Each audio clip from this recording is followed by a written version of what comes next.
Pero ito ba, yung mga aircon, yung mga modern jeepneys, tama mo ba, 15 mo sila ngayon? 15 pesos? Oo, 15 sila. 16. 16 po sila. Kasi aircon, no? 16 po sila. Okay. Tama po. Oo. Pero ano ho ba ang feedback ninyo sa LTFRB? Mukha bang... Pwede po ibigay ko mo. May po kayo din dyan na pagkain po kami talaga ng galang na.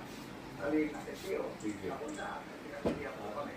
Mayas po kami yan. Hindi po kami sumukon talaga. Kaya kailangan naman po talaga. Ilang one-time assistance, gano'n lang? Opo, uubutin ko lang. Uubutin ko lang po yung kung ano ba, 6,000, uubutin ko lang po yan.